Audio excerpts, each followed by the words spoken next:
Hello everyone, what games coming out for the Switch or the Switch 2 in this upcoming week? In terms of dates, we're going from the 20th of September up until the 26th to see if there's anything worth your time and money. So which games are coming out this week? Well, let's find out. Start then with Sonic Racing Cross Worlds, the latest of the Sonic kart racing games. And this one says you'll race across land, sea, air and space, warping through travel rings into new dimensions. There are 24 different tracks, and you can warp to 15 cross worlds with the travel rings I mentioned a moment ago, a unique mechanic that transports the iconic characters from the Sonic and Sega universes into new dimensions.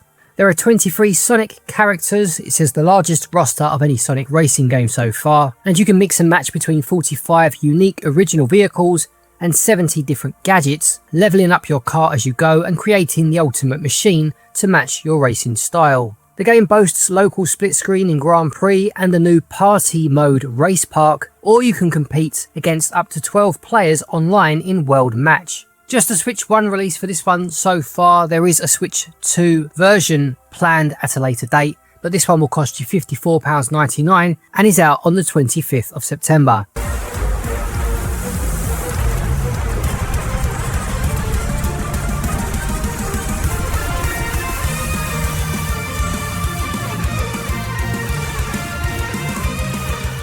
Next then we have Hades 2, which is getting a dual release on both the Switch 1 and the Switch 2.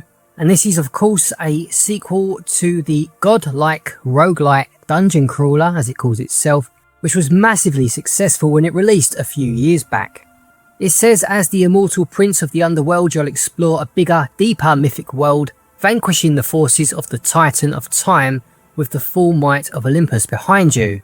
You can infuse your weapons of night with ancient magic and become stronger still with powerful boons from more than a dozen Olympian gods from Apollo to Zeus. There are new locations, challenges, upgrade systems and surprises that await you as you delve into the ever-shifting underworld again and again. Yeah, the first game was fantastic, and we did play a little bit of this sequel when we went to the Nintendo Switch 2 event in London. Must have been April-May time, just before obviously the Switch 2 released. It was very good from what we played, obviously very similar to the first game from the small bit we played at least, but that's no bad thing. The first game was absolutely fantastic. This one's out on the 25th and it'll cost £24.99 or your regional equivalent, regardless of whether you're buying it on the Switch 1 or Switch 2, and I do believe this is a game that is getting a proper Switch 2 physical. Too rare a thing in these early stages, so that's very good to see. Our limits grow along with us. Do you know yours? This is it. Death to Kronos. Death to Kronos. After that then we have Mamorukan Recurse, which is a bullet hell shooter that first released back in 2008 in Japanese arcades. It's a vertical shoot 'em up, with the difference being here you control the scroll, so if you don't move forward your character won't advance through the stage. The game is timed though, so standing still all day won't do you any favours. It draws inspiration from traditional Japanese mythology and blends it into a colourful, charming and family-friendly world according to the blurb, and the game supports widescreen format and modern twin-stick controls, and has a story mode, arcade mode, challenge courses and previously released DLC characters, alternative costumes etc. included within this title. Not one I've heard of, I must say. It's going to sell for £17.99 or your regional equivalent, and it's again out on the 25th.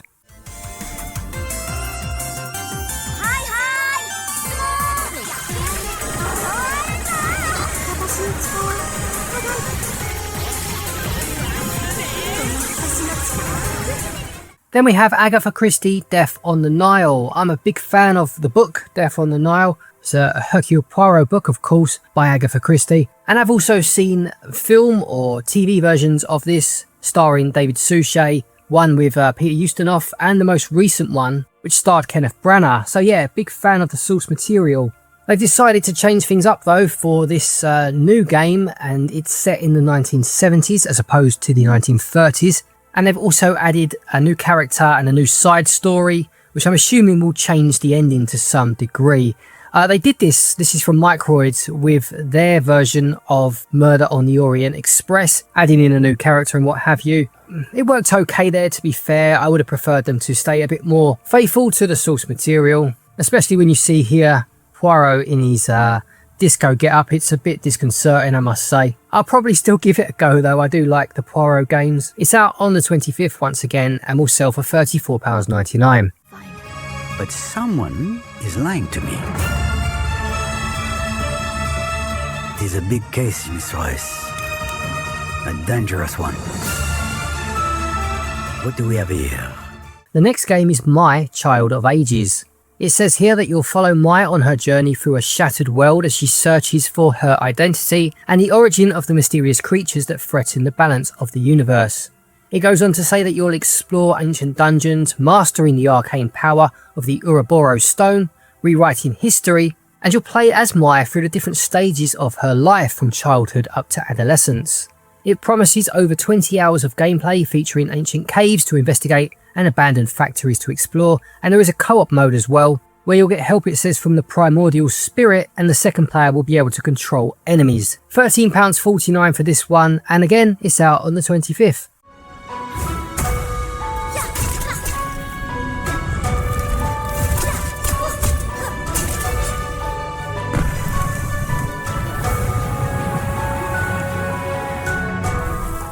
Following on from that then, we've got Gear Bits, which releases again on the 25th actually, busy day, and it's a 3D action game with a nostalgic retro aesthetic according to the blurb.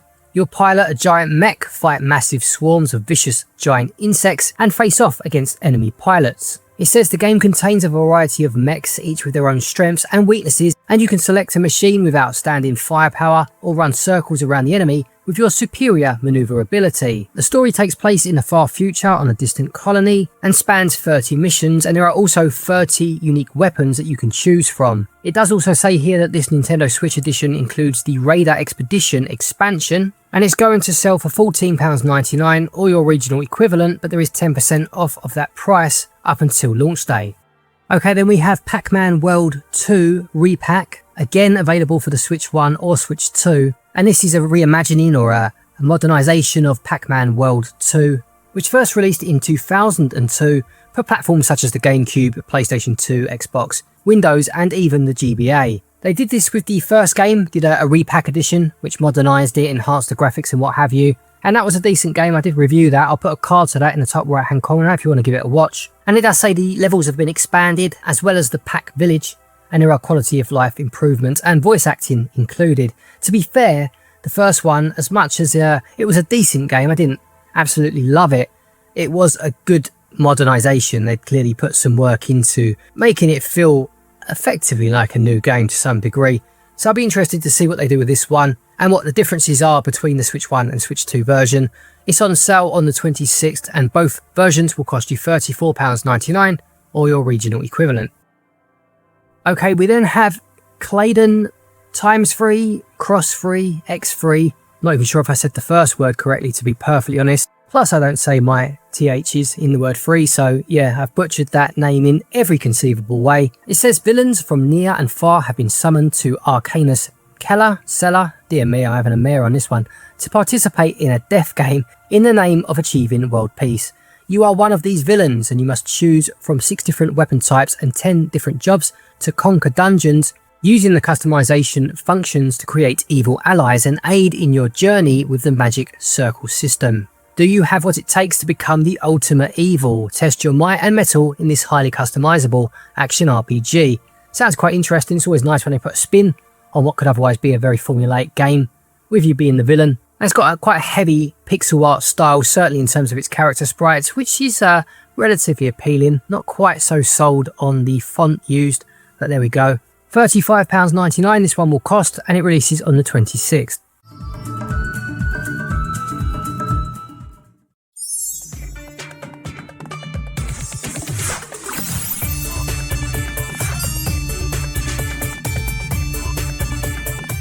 The penultimate game then, we have Atelier Resleriana, the Red Alchemist and the White Guardian. It says that 2 young adults return to their lost hometown in search of truth and to bring back what they hold dear. It includes multi-level dungeons known as dimensional paths, where the map changes with each visit and rarer ingredients can be obtained as the difficulty level increases.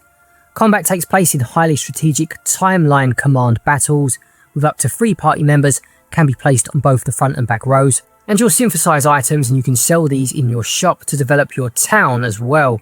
I've not really played much of the Atelier games. I know there's loads of them now.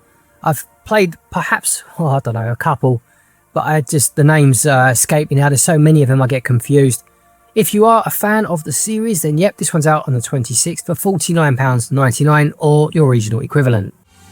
私たちらしいお店にできないかなってね。そんなことを考えてるんだ。考えるだけじゃもったいない。実現させよう。あれこれ考えるより、とにかく手を動かそう。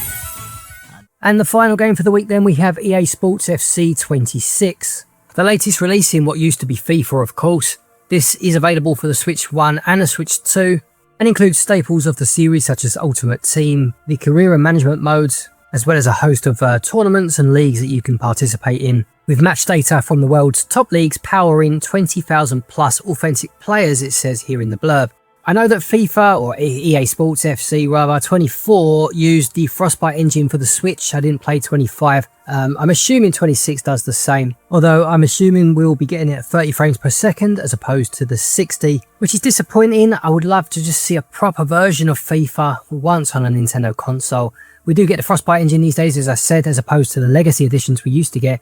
But yeah, can we not just at least get it at 60? Seeing as I'm a bit more optimistic about Spurs this season, I might pick this up this year. But it's going to release on the 26th once again. It's £54.99 on the Switch and £59.99 on the Switch 2. So there we have it, another week of Nintendo Switch and Switch 2 releases. Are you picking any of these games up? Do let me know in the comments section below.